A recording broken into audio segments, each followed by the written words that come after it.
All right. Well, today it is my great pleasure to welcome my friend, my colleague for a long time, Ken Stewart. And Ken, welcome. Thank you. I'm just so glad that you're here. You know, Ken, you and I have had an opportunity to serve on varieties of boards, but it's just fascinating to me how many leadership positions you've had, how many boards you've served on, but especially the application of excellence and greatness in teaching and in reaching out to others. Like you're the first National Foreign Language of the Teacher of the Year from the American Council on Teaching of Foreign Languages, and you won the award, the Florence Steiner Award for Leadership in Foreign Language Education, K-12. And you go all over the world providing presentations and trainings for folks, especially for the College Board, for advanced placement courses and so forth. It's been quite a ride, hasn't it, Ken? It really has. I feel like I never really want to say my career has crested, but it has been a very interesting trajectory, Nora, in terms of where I've gone from the classroom to out into educational communities and connecting with teachers, like you say, around the world. And now we're doing that in a more virtual world, but I find it just as meaningful to be able to help teachers wherever they are in their chronology of career and life. And tell me, why did that trajectory surprise you? What were some of the elements of surprise? And please fold in what's going on right now with this remote experience that's going on. Yeah, I think we've seen a real shift in education, and it's caused us to stop, pause, and reflect on what is it that we do best in the classroom and how can we transfer that to a remote setting. And I think for many of us, it's been quite a shock. I know for me, it was a bit of a jolt when I walked out of my classroom at Duke University back on March 3rd. We left for spring break, and I didn't know that I would not be seeing those students again. And so it was a quick shift for how can I maintain this momentum? How can I grow, continue to grow, and foster that sense of community on a computer screen? And it wasn't easy. I think we're still seeing that we're still learning. We've certainly all experienced the frustration and just trying to establish new norms in teaching and learning. It's interesting because you bring up the word community again. And what are some of the elements of community that were found in a face to face experience, and how are those being challenged now in this remote environment in which we're working? Yeah, I always think that that was perhaps a strength of mine, and I don't really have a secret as to how I did it. I think you grow into it, you learn by observing, and it comes with experience, certainly. But I would attribute any of my successes to having a strong sense of community in the classroom. And people have been asking for tips. Well, how do I do that the first day of class online? And I've only been mildly successful, I would say, in achieving that. But to me, that is one of the foundations for trust among students. We all know the research tells us how important that is for students to be comfortable, to be in an environment where they, especially learning languages, where they feel free to take risk and just a buy-in. I feel like so many times I was able to maximize or approach maximizing a student's potential because he or she knew that they had more at stake with me than just a grade. And you know how that is, Nora. You're not going to let your friends down. So if you have that sense of companionship and that camaraderie, I would say, more like in a professional setting, you're not going to let down that friend, colleague, teacher, person that you admire and that you know that you have buy-in already. And I would say one example that comes to mind is, I often taught a whole string of siblings, and so the precedent was already set there that this is the way he runs things, and you won't want to do this and this is what pleases him, and that was already done for me. I Uh-huh. think of many families where I taught all four siblings or more sometimes, and then of course it comes full circle. when you begin to teach the children of your former students. Yes. Ooh, that Right. first time that happens. Ouch. Right, right. I remember a young woman walking in with a photo from the early 90s. She says, "Do you know this girl?" I was like, "Well, sure, that's us in Costa Rica, circa 1991." She said, "Well, that's my mom." Yeah. Well, of course, you want to fall out on the floor at that point. But Yes. I said yes. Well, not only do I know your mom, I know your grandparents, and I remember them coming to open house, and that sense of buy-in. Like I said, it seems kind of cliche, but I tell you, it holds true when we say that kids don't care how much you know until they know how much you care. And I really believe that. I mean, that was sort of my mantra all along. Is Spanish was my vehicle, to getting them to do many, many things. And I just feel like that was something that I attribute my success to is a reputation. And again, you can't create that overnight, but you start, I think of it as almost this metaphor of building a cathedral. An architect Hmm. rarely sees the finished work. You look at Antonio Gaudí, for example, and that great masterpiece. I think that's what teachers are. They really are architects. We build that scaffolding. We start with that firm foundation, or what we hope is a firm foundation, and then we start to craft, and we're influenced by trends or architectural styles or trends in education that come along, and boy, we know there have been many. And Hmm. so I just think of that as really molding and shaping a student, much like building that great work of art that you may never see the fruit of your work. You may never enjoy that long lasting monument, but we really are kind of bridge builders in that regard in terms of connecting students to the world around them. And the discipline is really just a means to do that, don't you think? I do think so, Ken, and that's really interesting. And I'm looking again at that image of building that cathedral and so forth.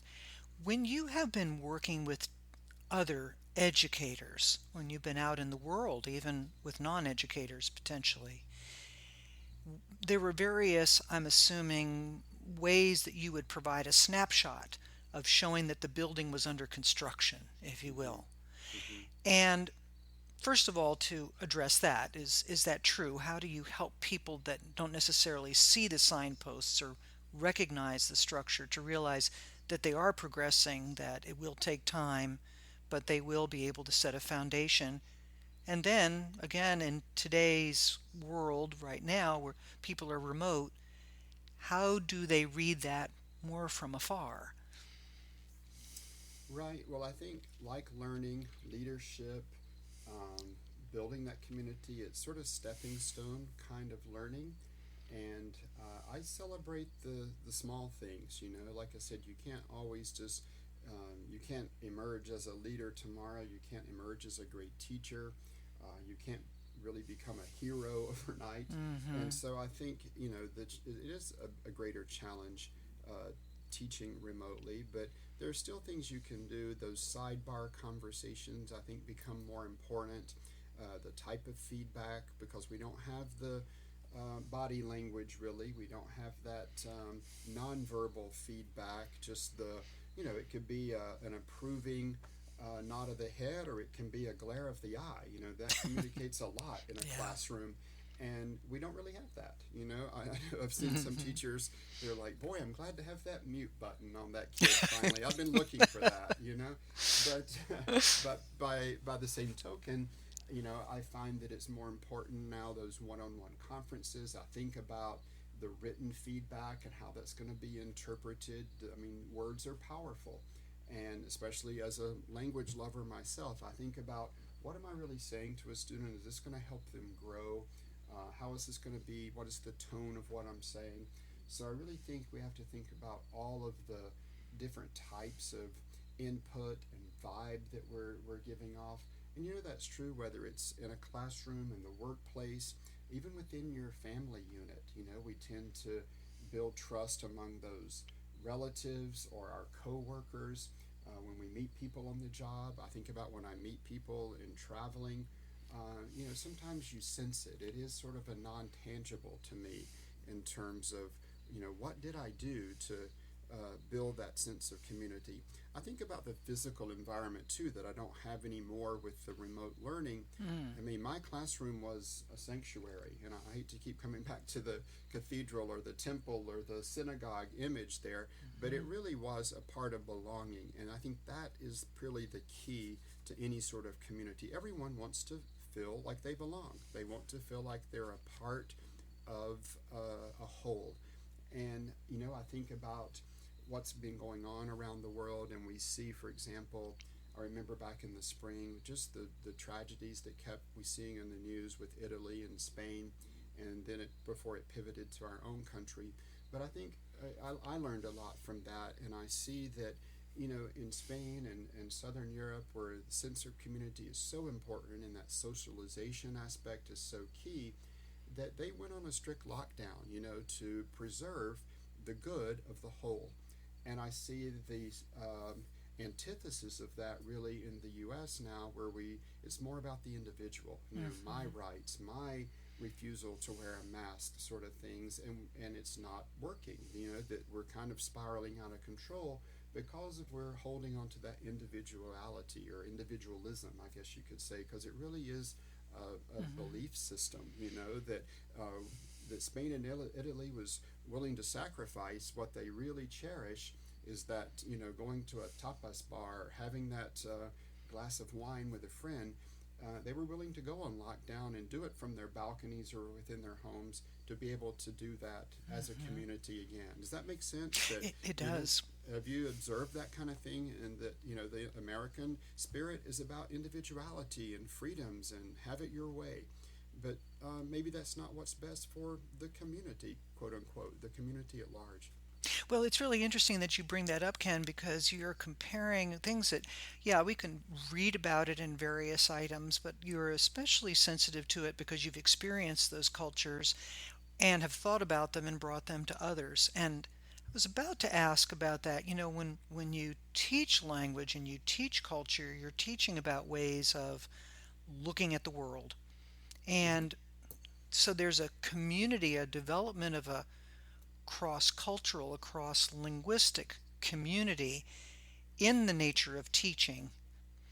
What kind of impact do you think that does world language education have on building that community, fostering that sense of confidence that you've spoken about already, that foundation? What kind of role does it play? Well, I think as language educators, we're primed to tackle those sorts of challenges, in that our discipline, our content lends itself to that. And by that, I mean breaking down barriers, looking at things from different perspectives. And how many times has a kid approached you and you say, well, and he says, well, that's weird. Why do they do it that way? Hmm. Well, and it really is helping them understand that it's a matter of cultural perspective, right? That Yeah. otherwise, if we don't drill down to those deeper levels of understanding, it does remain a very weird thing that they do in a faraway place. And I think that to me is sort of the key to unlocking, whether it be a classroom culture, whether it be a quote unquote foreign culture, is helping them understand the underpinnings of those cultural perspectives, if you will. And I know we talk about those a lot, but I like to share the words products, practices, and perspectives with students. That should not be reserved just for teacher talk or teacher lingo. Hmm. That if we really want the kids to understand culture on different levels, then I think we start with that, lead with that, with those conversations with them. Ken, I have a question that maybe it feels a little controversial. Here we Mm-hmm. go. Okay. Uh, there's a there can be a touchiness of identity that comes, the kind of feeling that you alluded to a little bit, or so I perceive, with the don't tell me what to do Mm-hmm. type of thing. And I believe that I've experienced sometimes that say community members or parents, guardians are a little concerned about their family members, their children, for example, learning another language and learning about other cultures because it feels like it might be might lead them to not be themselves, not be their own culture, to think disrespectfully potentially of their own culture, to frankly kind of turn into a different person. And that scares people every once in a while. That's been something that I believe I have seen. What do you perceive that? Absolutely. I mean, I come from a very small town here in North Carolina, and I've remained in Chapel Hill for all of my professional and academic career for sure.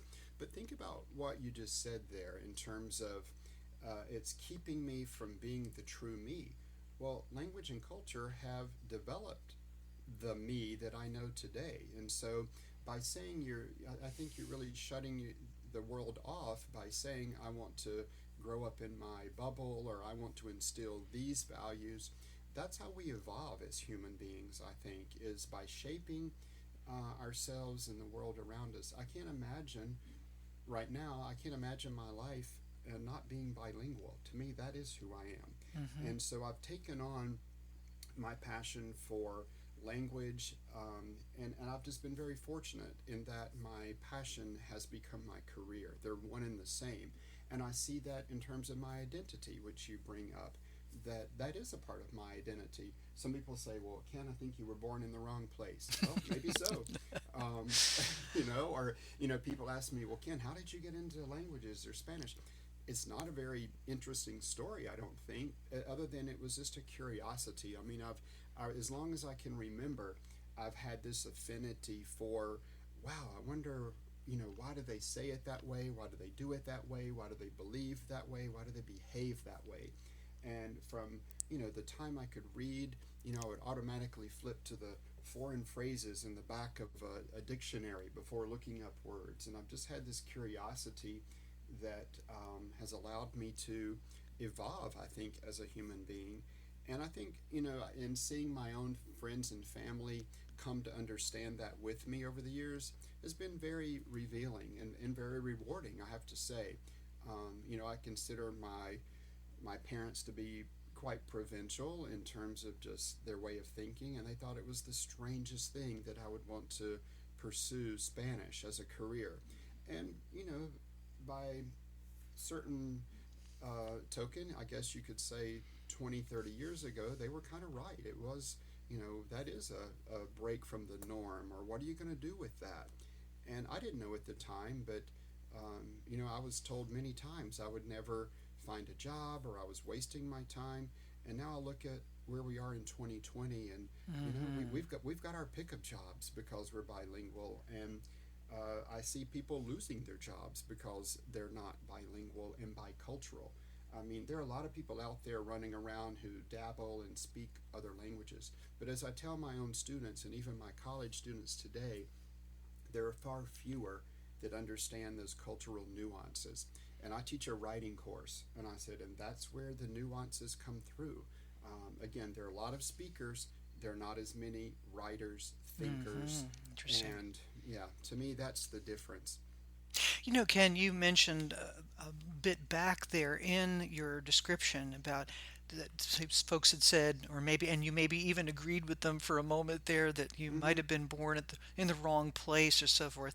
Yet the story that you just told proves that you were born in exactly the right place. Isn't it intriguing that because you have that interest, again, folks move you sort of in that path of, well, then that's where you should have been, instead of what we understand as world language educators and users, that bridging in your very person of the the linguistic and cultural setting in which you were born and this new setting and language has provided an enriched experience.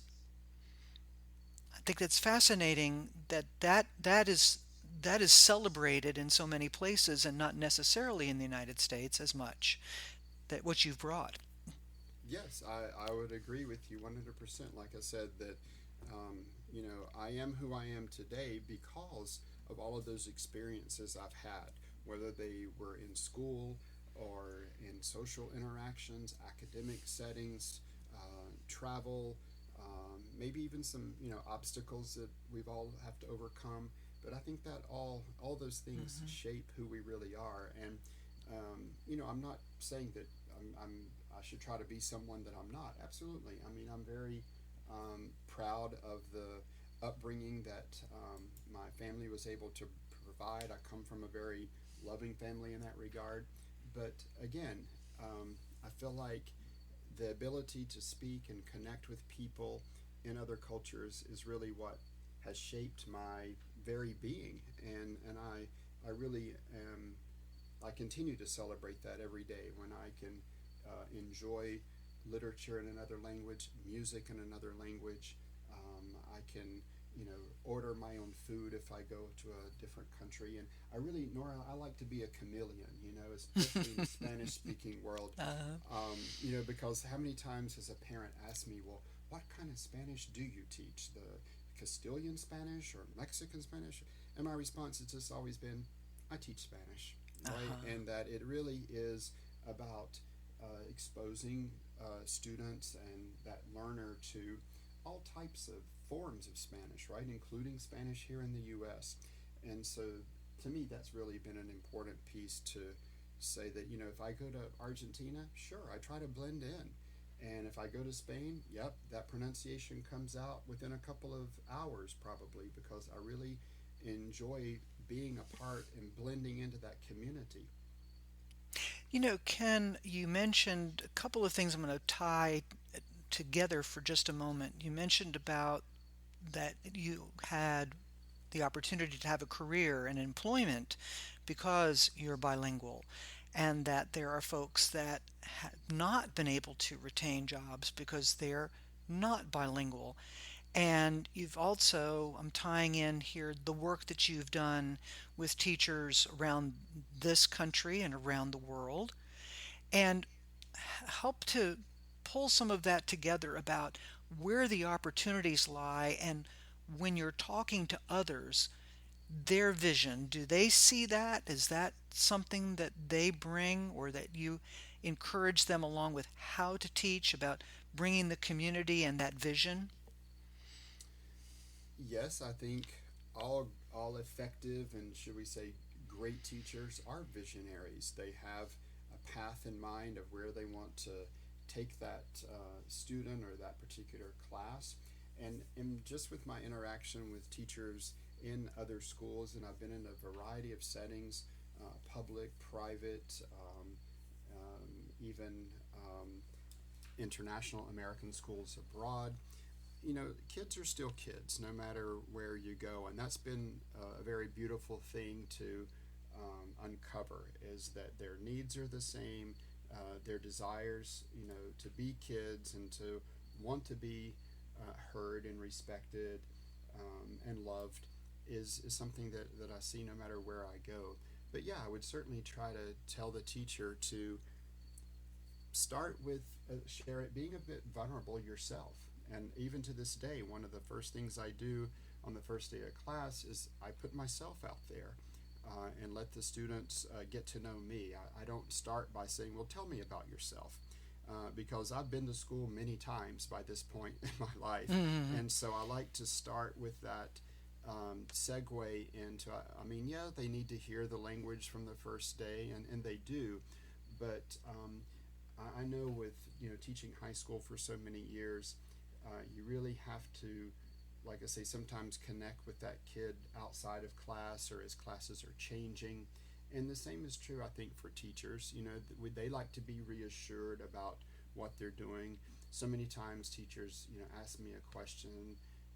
They say, "Well, do you think I should do this or that?" And I'm like, "Well, that's totally your decision. But let's think about why you're making that decision. There's not a right or wrong to that, but understand why you're making the decision that you're making in terms of whether it be curriculum or just intuition. A lot of times is really what's guiding us."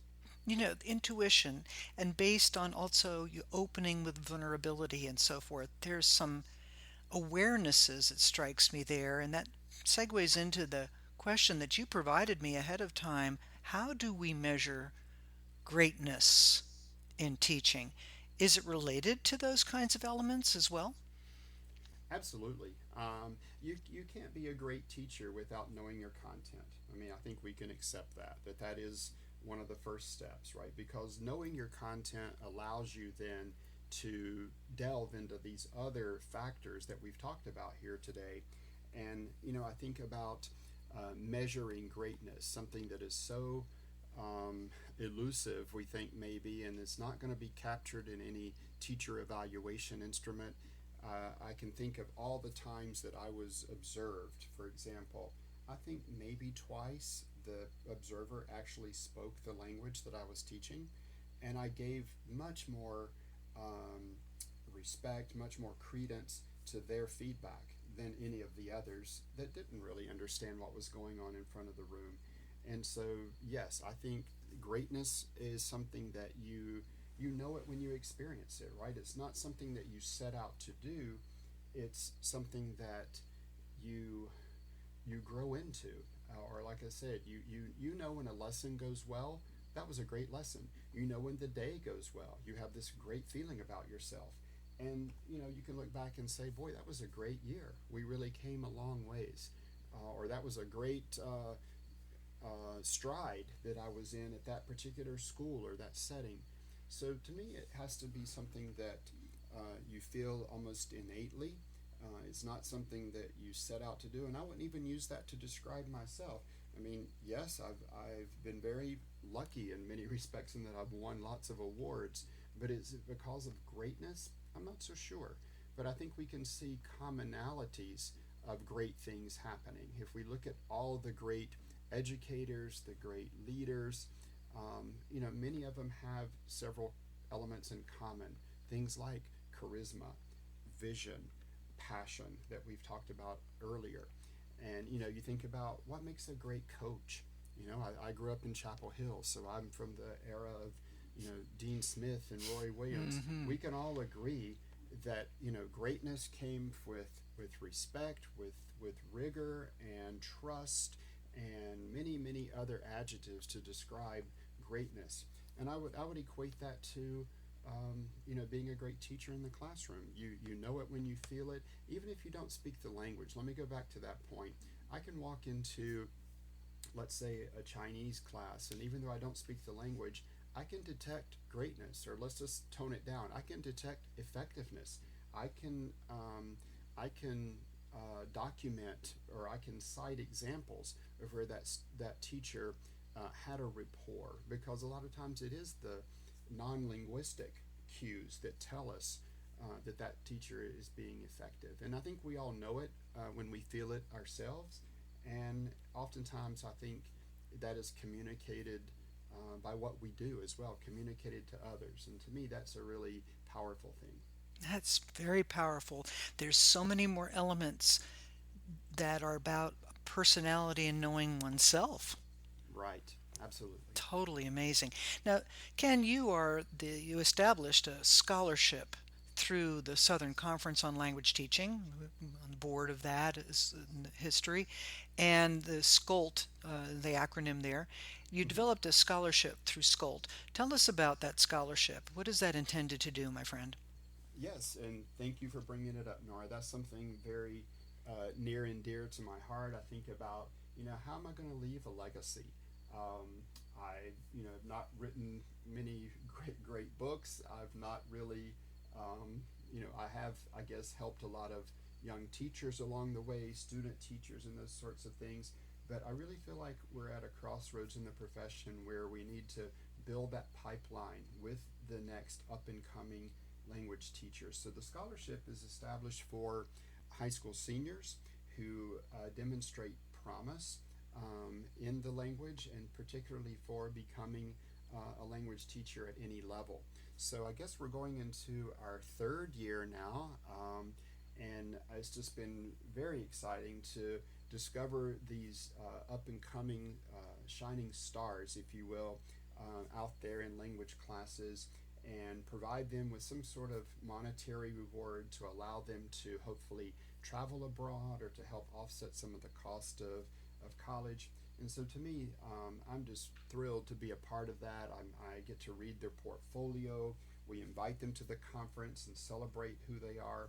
And we're trying to maintain contact with them so that they're reporting back to us, letting us know how things are going, because we don't want this to just be a one off, here's your check kind of thing. So we really want to, as we said earlier, we want to grow a community. I want to build a community of promising young teachers that can take my place in the classroom.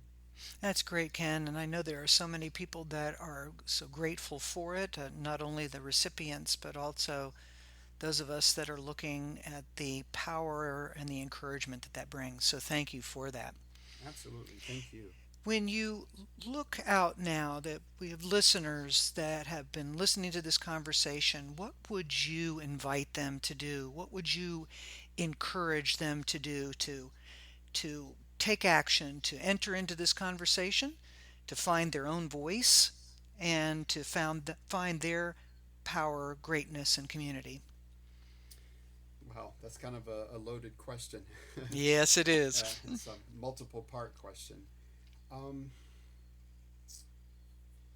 I think one has to really reflect on what do you want out of this job, this career, what do you want for yourself? And I think to participate in this conversation, you know, find your curiosity. You know, what is your niche? I feel like I found mine early on. I was lucky in that, you know, by the time I was 21 years old, I really felt like I had found my career, and I was in it for the long haul. I mean, people ask me, where do you see yourself in 10 years? I was like, right here, no doubt. Where do you see yourself in another 10 years? I'm like, oh, I'll still be here. And I was. But, you know, I tell kids today, I said, you know what? Discover your passion, discover a new passion, because no one stays in a job for 30 years anymore. There's always new opportunities coming along. And I would say make those opportunities happen. You know, for me, it's been a strong work ethic more than intelligence. Certainly, that's not been my gift, I would say. But I am where I am, but surely because of my work ethic. And you know, I guess you could say, well, I'm a workaholic. Those of you who know me personally would probably use that word a long time ago to describe me, and I don't deny it. But at the same time, I feel like I've reaped the benefits of those hours and um, you know the effort that I have put into this. And to me, that's what I would leave our listeners with: is you really get out of something what you put into it, and don't lose sight of that. You know, keep your eye on the prize, have some goals, and always have sort of you know, kind of a reachable and an unreachable. You know, I tell kids the same thing when they're doing their college search. I was like, well, you know, pick one that you think is a surefire, and then aim higher. And aiming higher is how we achieve greatness. That's really cool. And I would say that the workaholic has definitely been part, but always the very kind and compassionate workaholic, my friend. Well, thank you. Always, Thank you always. so much. Yeah. Well, Ken, thank you. Thank you for sharing your experiences and thoughts with our listeners today, and for your ideas about just how to find that community. It's very touching, that foundation. I really do still have that image of a cathedral, my friend. Well, thank you. It's been a pleasure to speak with you. And Ken, you take good care and keep bringing that excellence, and thanks for everything you're doing. Likewise, Nora. Thank you. Okay.